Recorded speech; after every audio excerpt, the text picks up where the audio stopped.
toi, à quoi ressemblerai-je? Sans toi, Seigneur, où serais-je? Peut-être je serais déjà dans les tombeaux. Mais grâce à toi, nous sommes encore vivants cet après-midi. Voilà pourquoi, Seigneur, nous te disons merci. Voilà pourquoi, Seigneur, nous te rendons des actions de grâce.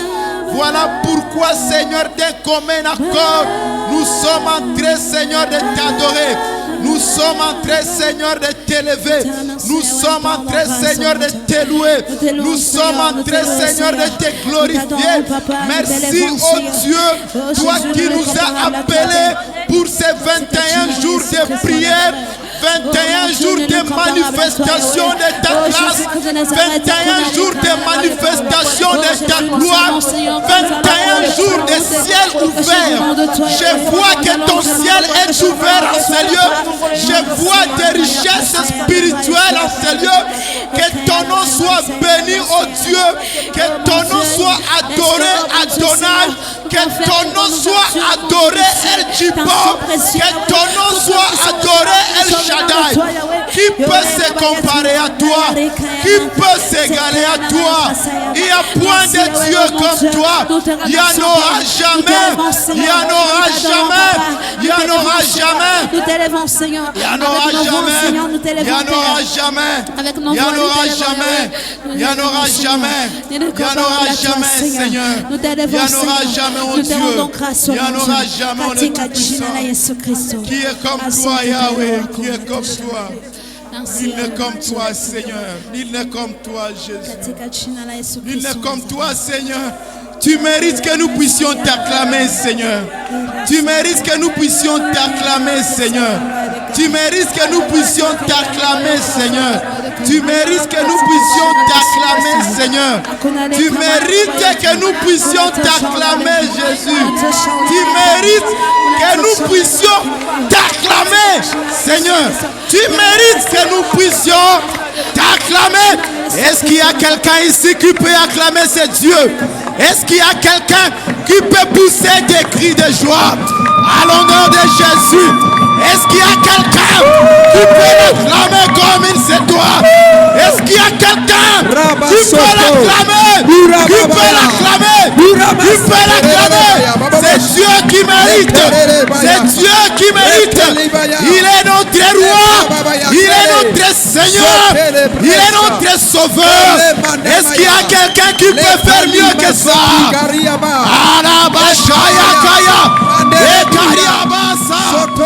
Alléluia. Alléluia. Alléluia. Est-ce qu'on peut encore l'acclamer une fois?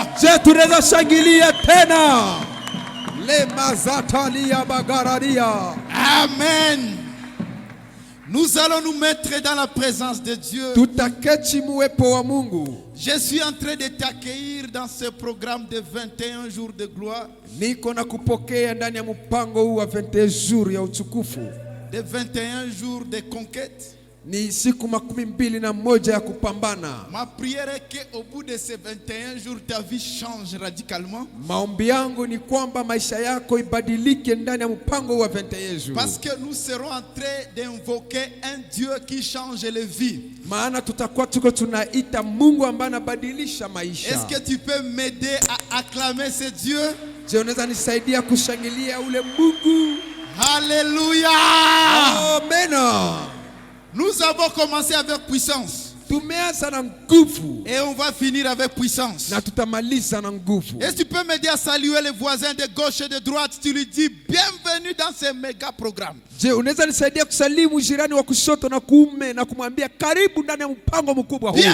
dans ce méga programme. Que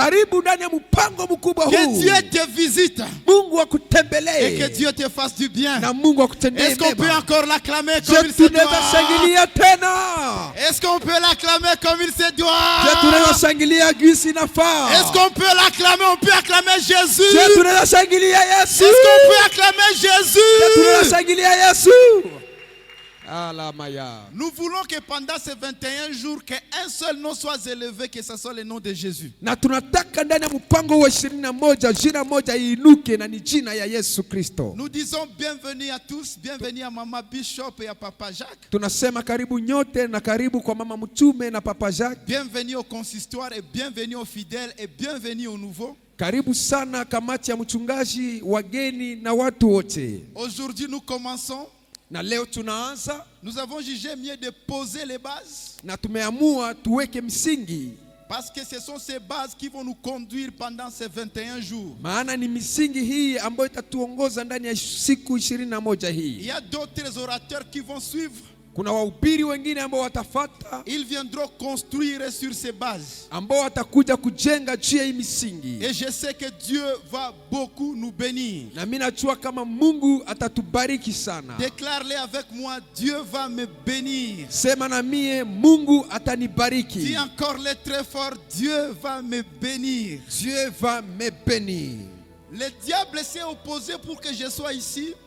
Na shetani aliinuka ili nisiwe hapa. Mais Dieu m'a fait grâce d'être là. Lakini Mungu amenipatia neema niwe hapa. J'ai reçu une réunion improvisée. Nilipokea reunion ambayo haikuandaliwa. Où on devait discuter sur l'économie de ce pays. Na pale ambapo tungepima ongea juu ya uchumi ya nchi. Et on m'a dit que la réunion allait prendre fin à 18h. Na waliniambia hiyo reunion ingepaswa isha saa 12 ya jioni. Moi je me suis esquivé.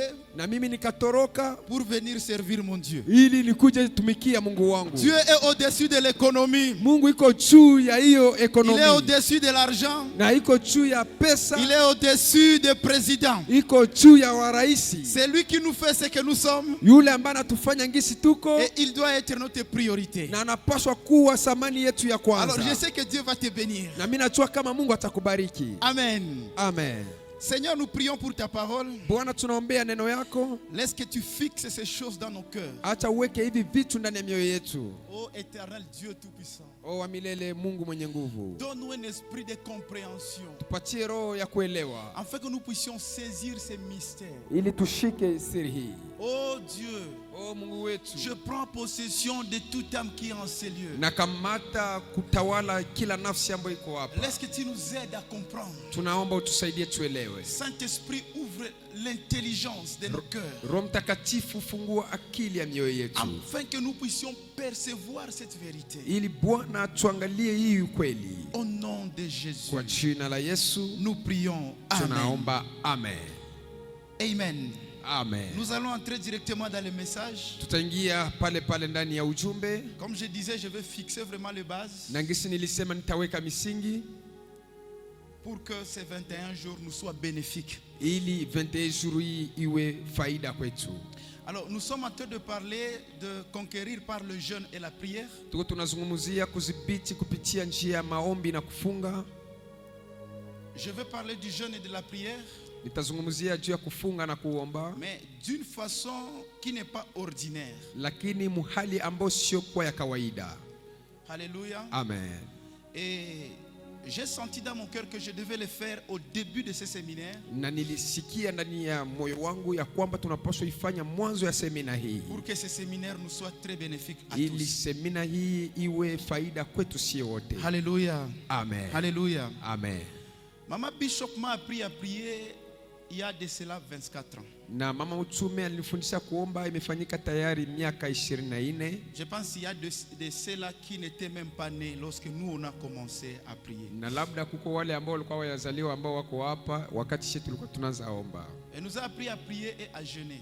Akaanza tufundisha kufunga na kuomba. Alors ça fait 24 ans que je prie et que je jeûne. Na imefanyika miaka 24 nikiomba na kufunga. Je fais toutes les formes de prière que j'ai pu apprendre dans la vie. Nilifanya aina yote ya maombi ambayo inawezekana mu maisha. Je suis parti dans des chambres de prière pour chercher les prophéties. Mie nilienda machumba ya maombi juu kutafuta unabii. On me donnait des prophéties. wakakuwa wananipatia maunabii, Mais en dépit de ces prophéties, il y avait un vide qui restait dans mon cœur. lakini nyuma ya hiyo unabii kulikuwa kuna baki utupu ndani ya moyo wangu. J'ai fait des jeûnes, Nikafanya mafungo, des jeûnes de 7 jours sans boire, sans manger.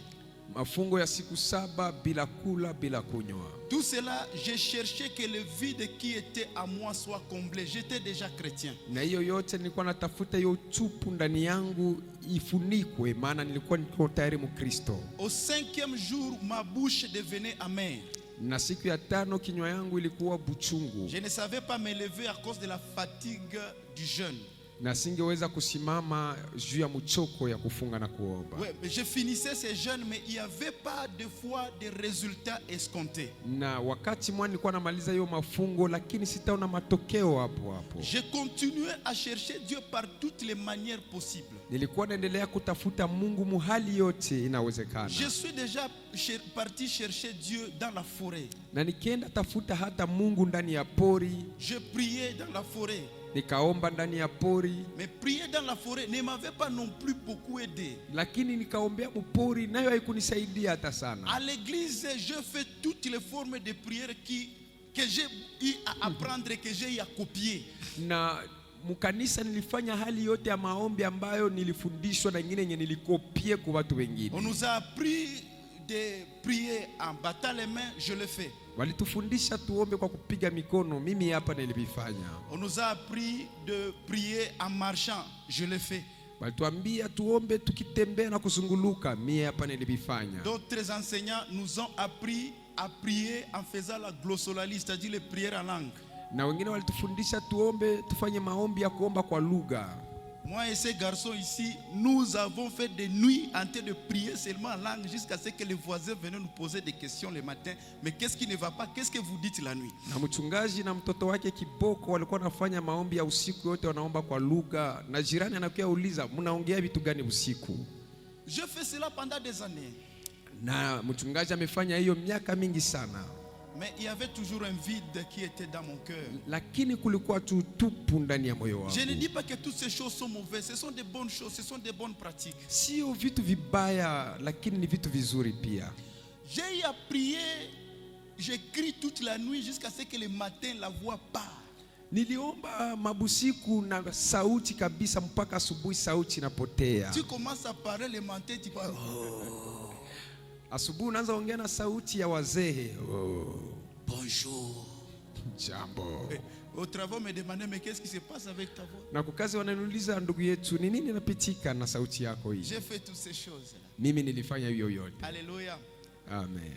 Je ne dis pas que ces choses sont mauvaises. Mimi siseme kayo vitu ni vibaya. Ce sont de bonnes choses. Ni vitu vizuri.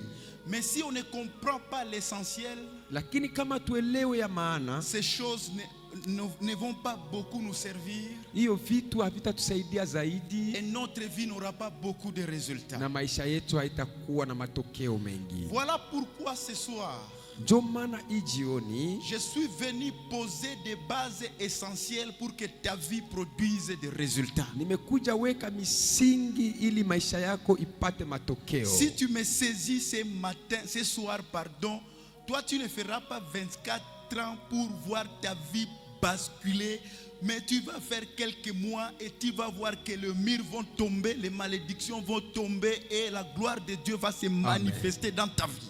Kama unanishika na kunisikia vizuri, wewe utafanya miaka mingi ili uone matokeo, lakini ni miezi fulani tu utaona utukufu wa Mungu na mwangika wa maisha yako na vibambazi kuanguka. Avec l'âge que nous avons déjà dans la prière, nous avons déjà atteint le niveau de maîtrise et on peut nous appeler des maîtres, et je pense avec toute humilité possible que nous avons à dire aussi au sujet de la prière. Minawaza mu miaka ambayo tuko nayo ndani ya maombi, tumekuwa na vitu ambao wanaita kushika vizuri, maîtrise, na watu wengine wanaweza tuita walimu. La science dit si tu fais quelque chose pendant 3 ans d'affilée, tu deviens un expert dans cette chose. Na mafundisho ya dunia natuambia kwamba ukifanya kitu kimoja mara mingi miaka 3 unakuwa expert mwa hiyo kitu. Nous avec Maman Bishop, on a fait 24 ans. Elle avait commencé avant. Moi je parle du jour où je l'avais rejoint dans les voyages. On a fait 24 ans de prière. Na mimi na mama mtume tumefanya miaka 24, na hiyo miaka 24 ni ile ambayo mimi nilimkuta, lakini yeye alikuwa ameanza tayari zamani, yeye amekomalia kabisa mwili. Hallelujah. Amen. Vous savez, il y a des fois, vous posez des questions, mais j'ai pris, mais je ne vois pas les résultats. Pourquoi ça n'arrive pas? Na wakati mwana jiuliza, mbona mimi naomba sione matokeo, ni kwa nini? Parfois c'est parce que tu as prié, mais tu ne l'as pas fait de la bonne façon. Lakini ni jua uliomba labda au kuifanya ngisi nafaa kuifanya. Les chrétiens actuels sont des personnes, ils prient, mais ils ne savent pas si ils ont la réponse à leur prière. Na watu wa leo wa Kristo ni watu ambao wanaomba lakini hawajui kama watapata matokeo ya ile maombi yao. Ils marchent avec l'horoscope. Wanatembeaka na horoscope. Peut-être ça va marcher. Wanasema labuda vitatembea. Nous sommes dans ces 21 jours, peut-être ça va marcher, peut-être ça va marcher. Tuko mu 21 jours, labuda vinaweza kamata tu. Non. Hapana. Je suis venu ce soir. Mimi nimekuja magharibi ya leo. Pour que lorsque tu pries, ili wakati unaomba, que les choses marchent. Vitu viendeke. Amen. Amen. Je ne le dis pas parce que je l'ai lu dans un livre. Si viseme juu nimevisoma ndani ya kitabu. Je le dis parce que nous l'avons appris par expérience. Ninavisema maana tulijifunza hivyo ndani ya experience. Vous savez, le monde actuellement, nous vivons des temps très difficiles. Unajua mudunia leo tunapitia wakati mgumu sana. Surtout dans le christianisme. Zaidi sana ndani ya maisha ya Ukristo. Beaucoup sont en train d'abandonner la foi. Wengi wako wanaacha imani. Plusieurs avec qui on avait commencé.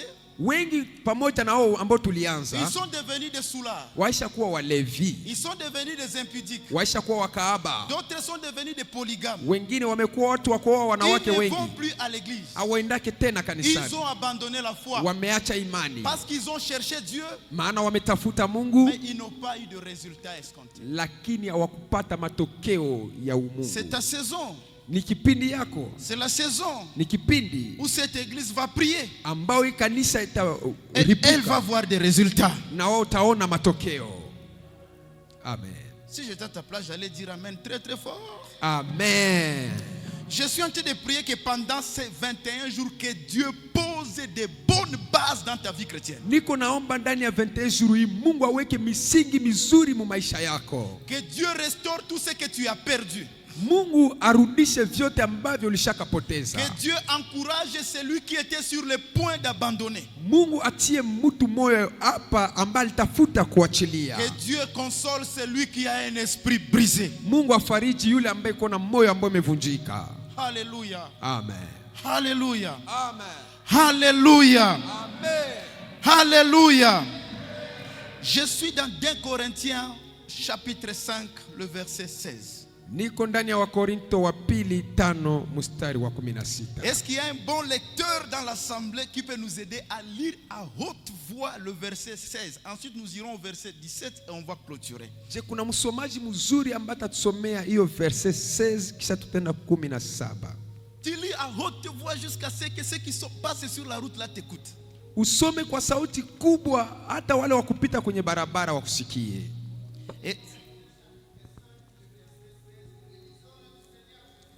Amen.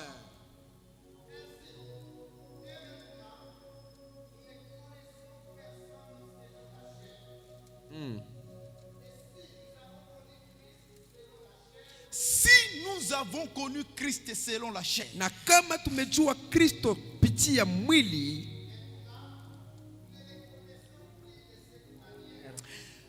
maintenant, nous ne les connaissons plus de cette manière, que le peuple de Dieu dise Amen.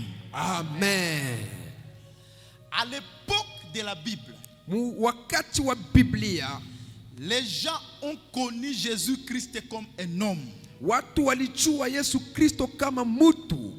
Lors des évangiles, wakati wa injili, ils ont connu le Christ comme une personne. Walijua Kristo kama mtu.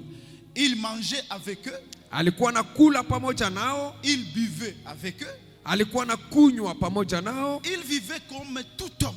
Alikuwa naishi kama mtu wote wa kawaida. C'est ce que l'apôtre Paul dit, nous l'avons connu comme un homme. Na ndio mtume Paulo kunasema tulimjua kama mtu. Alléluia. Amen. Pourquoi ils l'ont connu comme un homme? Kwa nini walimjua kama mtu? Parce que Jésus-Christ portait la chair. Maana Yesu Kristo alikuwa anavaa mwili. Tu pouvais le voir comme vous êtes en train de me voir et comme je suis en train de vous voir. Mungepaswa kumuona ngisi mko naniona na mimi ngisi niko nawaona. Il portait la chair. Alikuwa anavaa mwili. La chair qui est semblable à la nôtre. Na mwili wake ambao unafanana na mili yetu. Et les gens l'ont connu de cette manière. Na watu wakamjua mwa hiyo hali. Certains de son quartier l'ont connu comme un maître charpentier. Na wengine ndani ya mgini hiyo wakamjua kama mwalimu mseremala. Les papas de son époque les connaissaient comme le fils de Joseph et Marie. Na wababa wa hiyo wakati walimjua kama mwana wa Yusufu. Alors l'apôtre Paul dit, si à l'époque on a connu Christ comme un homme. Sa mtume Paulo anasema kama kwa hiyo wakati walimjua Kristo kama mtu. Aujourd'hui nous ne les connaissons plus de cette manière. Leo hatumjue mwa hiyo hali. Il y a encore à l'église des gens qui cherchent Christ de la façon humaine.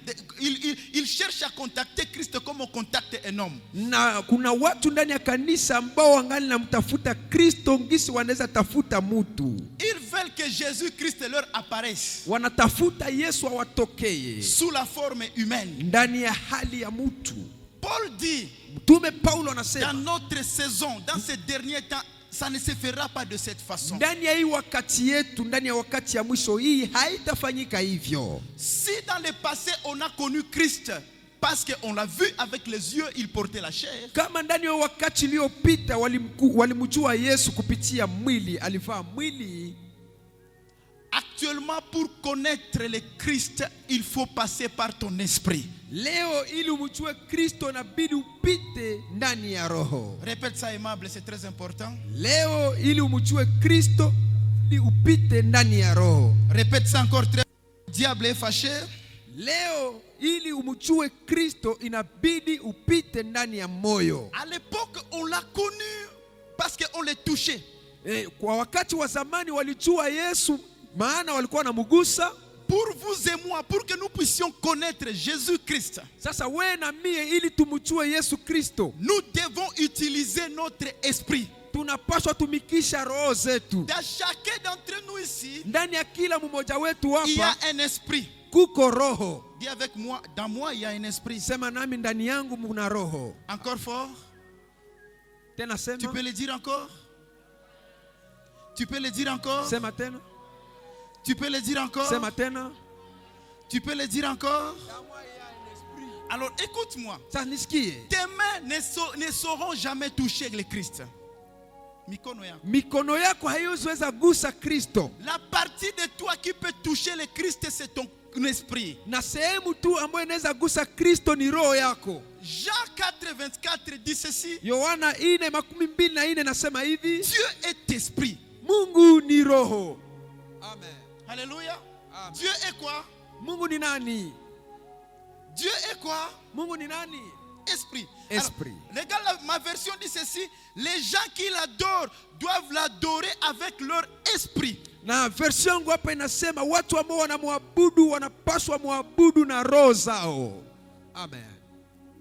Est-ce qu'on est ensemble jusque là? Dieu est esprit. Mungu ni roho. Dieu est différent de nous. Mungu iko tofauti nasi. Toi tu as un esprit, tu es un esprit, tu as un corps et tu as une âme. We uko na roho, uko na nafsi na uko na mwili. Mais Dieu lui, lakini Mungu yeye, il est seulement esprit. Yeye ni roho tu. C'est-à-dire quoi? Inamaanisha nini? Si tu veux entrer en contact avec Dieu, kama unatafuta uingie muhusiano na Mungu, laisse les deux parties, laisse ton corps, laisse ton âme, utilise ton esprit et tu entreras en contact avec lui. Acha nafsi yako, acha mwili wako na pale utaingia ndani ya uhusiano na Mungu. La bonne prière, maombi mazuri, ce n'est pas la prière parlée. Haiko maombi ya kusema. Ce n'est pas la prière criée. Haiko maombi ya kulalamika. C'est la prière faite avec son esprit. Ni maombi ambayo inafanyika na roho yako. Amen. Alléluia. Ce n'est pas la tête qui prie. Sio kichwa ambayo inaomba. Ce n'est pas la bouche qui prie. Sio kinywa ndio inaomba. Dieu, on le prie avec son esprit. Mungu anamuombaka na roho yako. Et aussi longtemps que tu n'utilises pas ton esprit pour prier, na wakati wote kama utumikishe roho ndani ya maombi, il te sera difficile itakuwa vigumu kwako de faire de grandes choses avec Dieu. ufanye vitu vikubwa pamoja na Mungu. Est-ce que je parle à quelqu'un ici? Naambia mtu hapa, Dieu est esprit. Mungu ni roho. Il faut que l'esprit qui a la même nature que Dieu Inabidi roho ambaye iko na picha soit cette partie qui contacte Dieu. iwe niyo sehemu ambayo unamuita Mungu.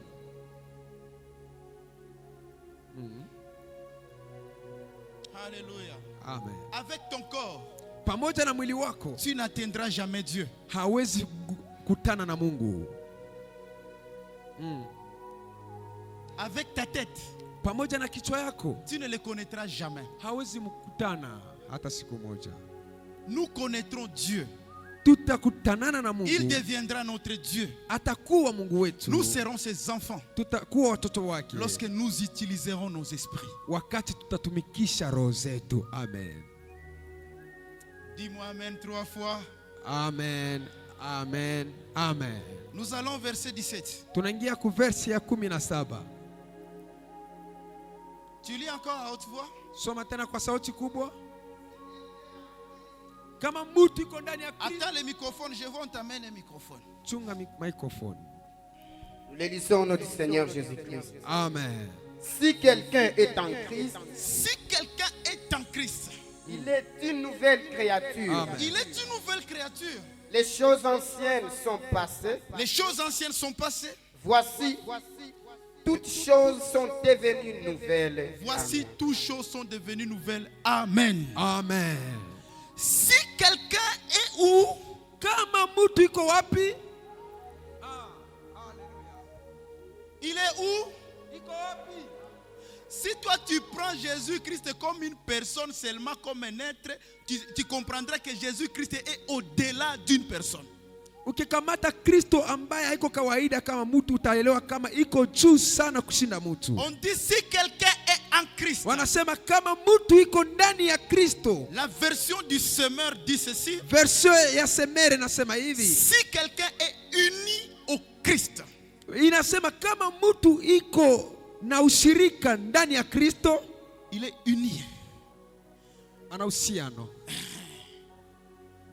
Si quelqu'un est uni au Christ, kama mtu ameshikamana ndani ya Kristo, il est une nouvelle créature. Amekuwa kiumbe kipya.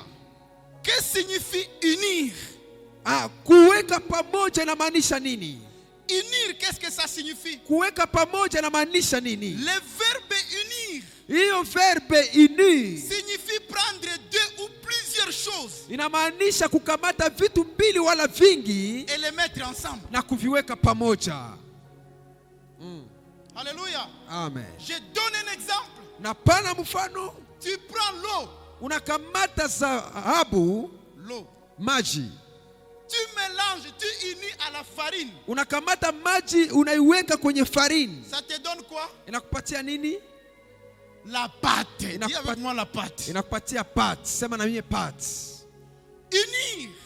Kuweka pamoja. C'est associer. Ni kuunganisha. C'est mélanger. Ni kuchanga. Deux choses. Vitu mbili. De nature différente. Ya viumbe ambavyo ni tofauti. Alors la Bible dit. Sa Biblia inasema. Si quelqu'un est uni au Christ. Kama mtu ni amejiunga ndani ya Kristo.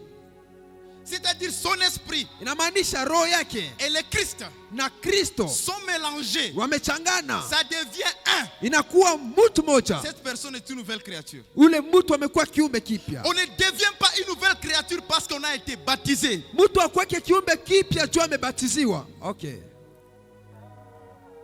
On ne devient pas une nouvelle créature parce qu'on fait un service à l'église. Toutes ces choses sont bonnes. Je ne suis pas contre ça. Mtu akwake kiumbe kipya juu anafanyaka kazi mkanisa ni vizuri. Mimi siko kinyume ya vile. Ce qui te rend une nouvelle créature, c'est cette union. Yenye na kufanya kiumbe kipya ni hiyo uhusiano wako. Ou ton esprit. Wala roho yako. Et l'esprit du Christ. Ou bien le Christ. Na roho ya Kristo. Devient un. Inakuwa mmoja. Alléluia. Amen. Alléluia. Amen. Alors quand nous mélangeons l'eau et la farine, sa tukechanga maji na farine, nous obtenons la pâte. Tunapata pâte. Alors j'ai une question à vous poser. Est-ce que la pâte c'est de l'eau ou bien c'est de la farine? Swali nawauliza, hiyo pat ni maji wala ni bunga? Ni pâte. Jinayo ni pate tu. Haiko hivyo? Ni vile. Ni pâte. Ni pate kabisa. Donc l'union de l'eau et de la farine, sasa uhusiano wa maji na farine crée un autre élément inaumba kiumbe kingine qu'on appelle la pâte. ambao wanaita pat. L'union de l'homme et Christ Uhusiano wa mtu na Kristo crée un élément inaumba kiumbe qu'on appelle nouvelle créature. ambayo inaitwa kiumbe kipya. Amen. Jésus Yesu n'est pas venu créer une église. hakukuja kuumba kanisa. Jésus Yesu n'est pas venu faire une religion. hakukuja fanya dini. Ce que Jésus est venu faire, Yenye Yesu alikuya fanya, il est venu constituer de nouvelles créatures. alikuya jenga viumbe vipya. Aha. Il veut Anataka que moi je sois uni à lui, anataka niwe mtu mmoja ndani yake. que toi tu sois uni à lui, Anataka uwe uhusiano na que yeye. nous tous nous soyons unis à lui. Na sisi wote tujiunganishe na Et yeye. nous allons faire une génération de nouvelles créatures. Na tutafanya kizazi ya viumbe vipya. Écoute alors, Sikia sasa. quand un homme prie, Saa mtu anaomba, les résultats peuvent être des horoscopes. matokeo inaweza kuwa mahoroskopu. Ça peut ou ne pas arriver. Vinaweza fika wala hapana. Mais quand la nouvelle créature prie, Lakini wakati kiumbe kipya kinaomba, le ciel est secoué, mbinguni la inatikisika, terre est secouée dunia et inatikisika, la réponse est obtenue. na jibu inafika. Écoutez, nous ne sommes pas venus ici faire de vous nos fidèles. Na hatukukuja hapa ili tuwafanye ninyi muwe waaminifu wetu. Vous ne m'avez pas suivi ici. Vous n'avez pas suivi Maman Bishop. Hamkunifataka hapa, hamkufataka mama Nous mtume. sommes venus ici pour vous unir au Christ. Mulikuja hapa ili tuwatie ndani ya Kristo, Que vous soyez de nouvelles créatures en Christ. ili muwe viumbe vipya ndani ya Kristo. Et là vous allez dominer sur cette terre comme Jésus a dominé. Na pale mtatawala hapa kudunia ngisi Yesu alitawala.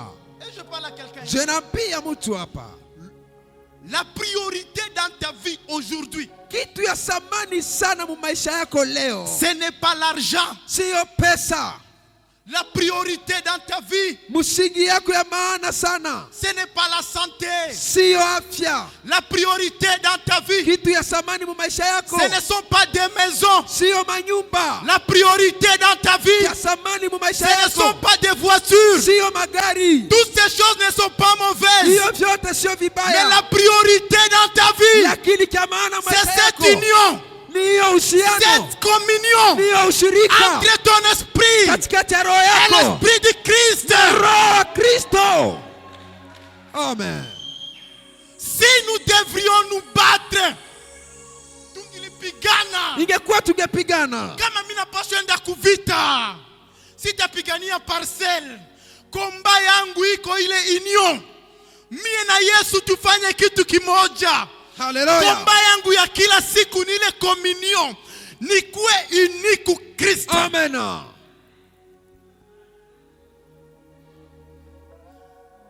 Je rentre sur l'exemple de la pâte. Na mimi narudia kwa hiyo mfano ya pati. Maintenant que l'eau et la farine se sont mélangées, c'est devenu la pâte. Sasa maji na farine vimechangana na imekuwa pati. Si la pâte doit prier, il va prier qui? Na kama hiyo pati inaweza omba nani? Amen. On va prier. Supposons que l'eau ça soit le Christ et la pâte ça soit l'homme. Tuwaze Et la farine ça kidogo, soit l'homme. maji ikuwe Kristo na hiyo farine iwe mutu. Farine itaomba nani? Maintenant la pâte va prier qui? Sa pate itaomba nani? Alléluia. Si tu es devenu un avec le Christ, Ukakuwa mmoja pamoja na donc Kristo, le Christ est en toi. inamaanisha Kristo ndani yako Toi tu es en lui. na wewe ndani yake. Vous avez formé un tout. Mumefanya mtu mmoja. Quand tu pries quoi? Sasa unaomba nini?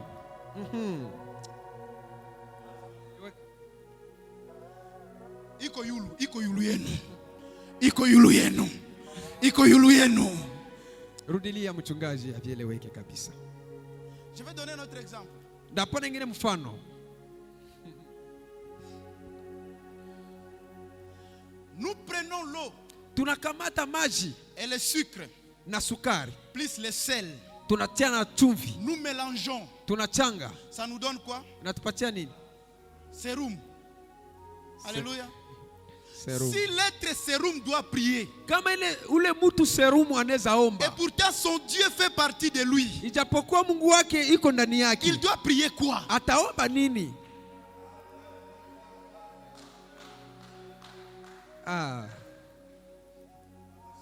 Écoute, quand tu t'unis à Christ, Kama unajiunga na Kristo, tu n'es plus un homme ordinaire. hauko tena mtu wa kawaida. Alors, l'apôtre écrit, dit, Mtume Paulo anasema hapa, les choses anciennes passent, disparaissent. vitu vya zamani vinapita, vinapotea.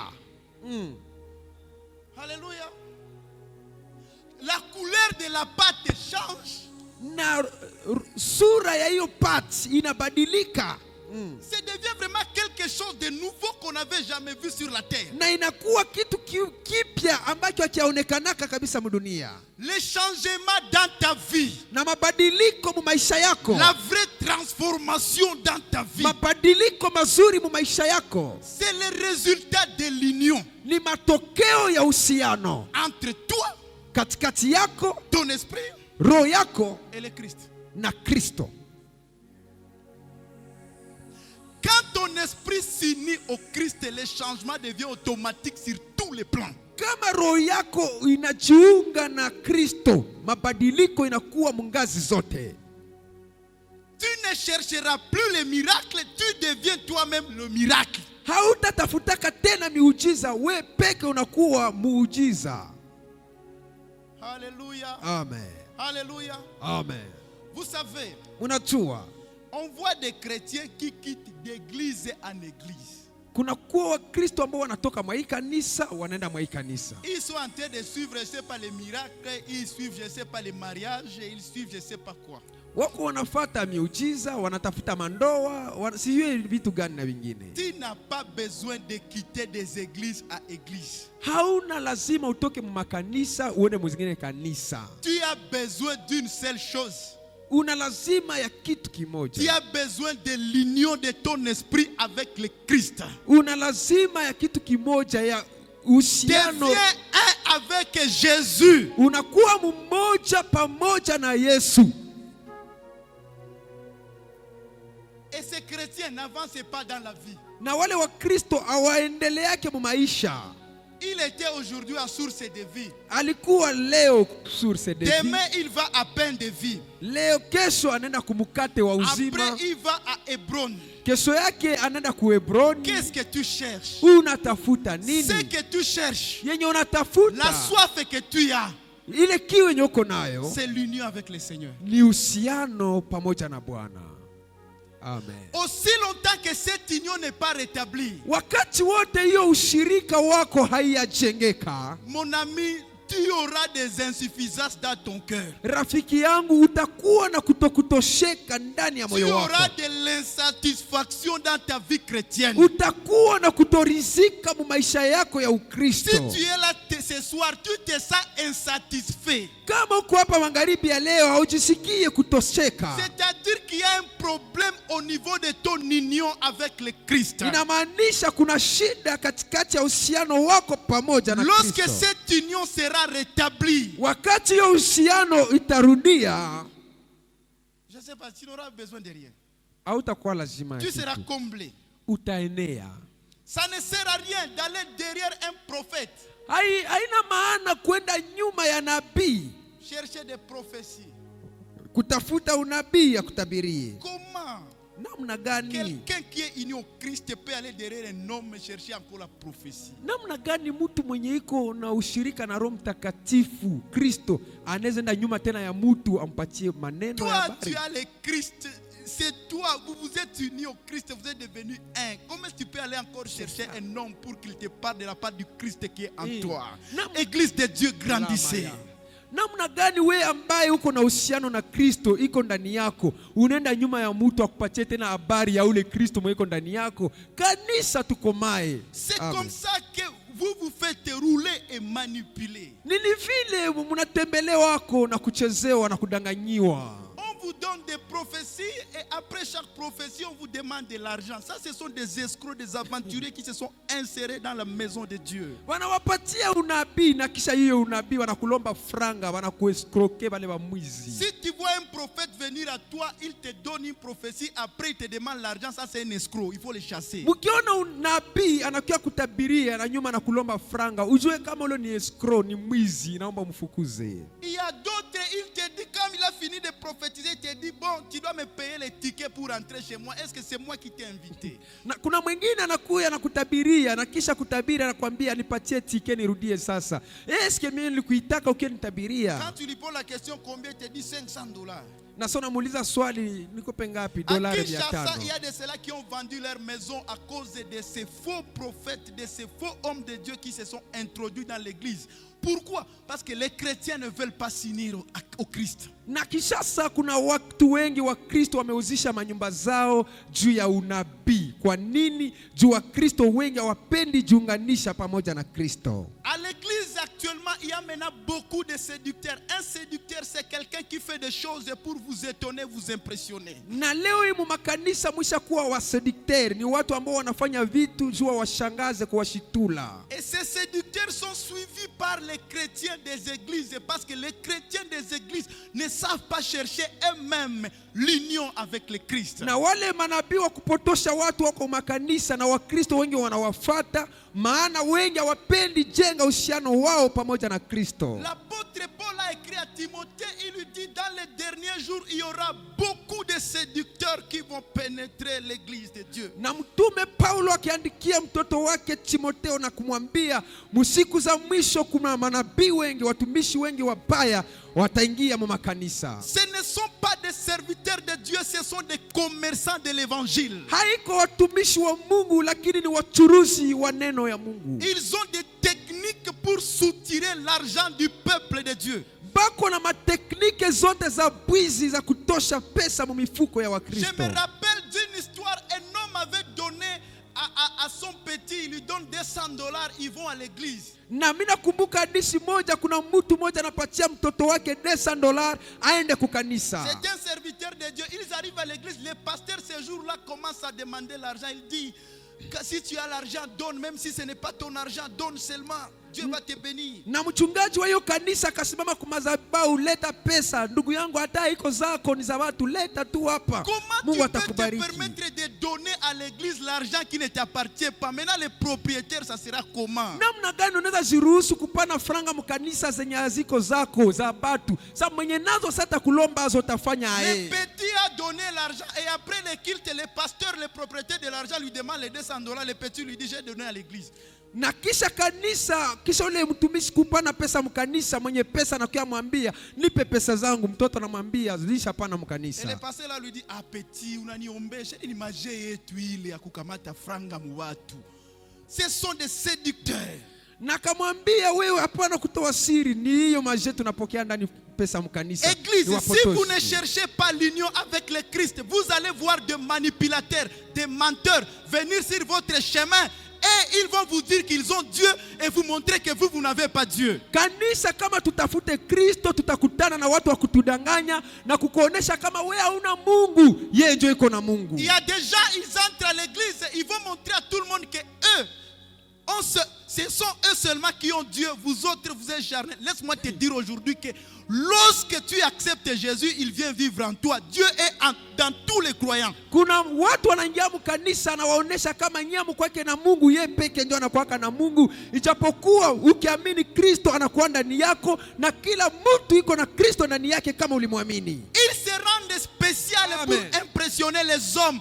Laisse-moi vous dire qu'il n'y a qu'une seule personne qui est spéciale, c'est le Christ. Yeye atakuonesha kama iko special kukuonesha Kristo, lakini acha nikwambie kuko mtu mwani special ambaye anaitwa Kristo. Ils ont des messages pour plaire au cœur du peuple de Dieu, des messages du genre tes amis vont mourir, l'année prochaine tu vas voyager, Je ne sais pas, ceux qui te veulent du mal et vont tomber dans la tombe.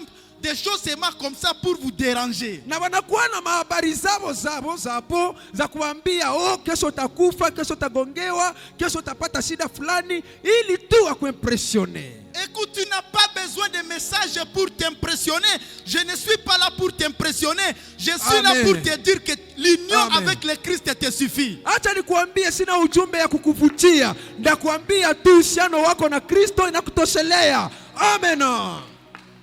Ce sont des diseurs de bonnes aventures. Ils ont de bonnes paroles sur l'œuvre, mais ce sont des manipulateurs. Ils sont en train de manipuler le peuple de Dieu parce que vous ne voulez pas chercher Dieu. Ni batu mingi, batumishi mingi bashaanza kuwa nadanganya batu wa kuwaongoza munjaza mubaya, maana hamupendi tafuta Bwana. Vous êtes assis avec lui, il est là, il commence non, pourquoi tu veux nous impressionner? Unaikala tu pamoja naye anazishitula. Kwa nini unatafuta tuogopesha? Il veut montrer aux gens que lui est toujours rempli du Saint-Esprit. Ça, ce sont des séducteurs, des manipulateurs. Anatafuta tu aoneshe batu kama yanajazwa tu Roho Mtakatifu, bale ni wakorofi na kupoteza watu wale. Tout ce qu'ils font à l'église et derrière les caméras, même s'ils doivent aider des orphelins, il faut qu'on amène une caméra. Pourquoi ça? Vyote vinyatafanya mukanisa anataka walete kamera bapiche. Kama anatafuta saidia mtu anatafuta watie kamera tu. Kwa nini hivyo? Quand Jésus prêchait et qu'il faisait des miracles, il disait aux gens, ne va dire à personne. Mais le serviteur manipulateur, lorsqu'il fait le miracle, il met la caméra et il publie pour que tout le monde voie qu'il est puissant. Il n'y a personne qui est puissant, c'est Christ qui est puissant. Répète ça. Na wakati mtu Yesu kwa wakati wake alikuwa anafanya miujiza, alikuwa anaambia watu wende na msiambie watu, lakini wa leo ni kila kitu kenye anafanya inabidi watu wajue, ili wajue kama yeye yuko na nguvu zote. Il y a d'autres qui vont même payer les gens pour que les gens viennent témoigner des mensonges à l'église, pour que l'église pense qu'ils sont spéciaux. Laisse-moi vous dire, nul n'est spécial. Il n'y a que Christ qui est spécial. Na kuna wengine wanalipa watu pesa kule nje ili wakiwa washuhudie uongo mkanisa, ili wajue kama mwele kanisa mna Mungu. Hakuna mtu mweko special kushinda Yesu. Tout le temps que tu feras des choses pour impressionner tes frères et sœurs à l'église, sache que tu n'es plus animé par l'Esprit du Christ. Tu es animé par la séduction. Nous ne sommes pas ici pour impressionner qui que ce soit. Nous sommes ici pour prêcher la bonne nouvelle. Hatuko hapa ili tuimpressione watu mkanisa. Wakati watu wanaanza vifanya hatuko hapa juu ya ile, lakini ni juu ya kukamata Kristo impressionner watu wake. À tout moment que tu te verras spécial, tu dis je suis en train de faire, je veux leur prouver que moi je suis l'homme fort. D'autres ont pris même des titres, ils sont devenus des hommes de feu, ils sont devenus des archevêques, ils sont devenus je ne sais pas quoi, ils sont devenus des papes. Tout ça c'est rien. Ce qui est important, Église de Dieu, c'est l'union avec le Christ. Amen. Kuna wengine wamekamata majina, macheo, mapap, archbishop, majina zote. Hiyo yote haina maana. Ya maana ni kujenga uhusiano wetu pamoja na Kristo. Je suis professeur, docteur, révérend, archevêque, archipape. Mimi ni docteur, bishop, archevêque, prophète. Kisha jina yake takia kusaba kule. Tout ça, ça sert à quoi? Vile vyote viko na maana gani mkoro ya Kristo? Tout ça, ça va servir à quoi à l'église de Dieu? Vile vyote vitasaidia kanisa ya Kristo nini? Vous qui êtes ici, vous avez besoin d'une seule chose. Ninyi ambao mko hapa mna lazima kitu Vous moja. avez besoin que votre relation avec le Christ soit bien bâtie. Muna lazima uhusiano wenu pamoja na Kristo ijengeke vizuri. D'autres portent maintenant des robes comme les Juifs.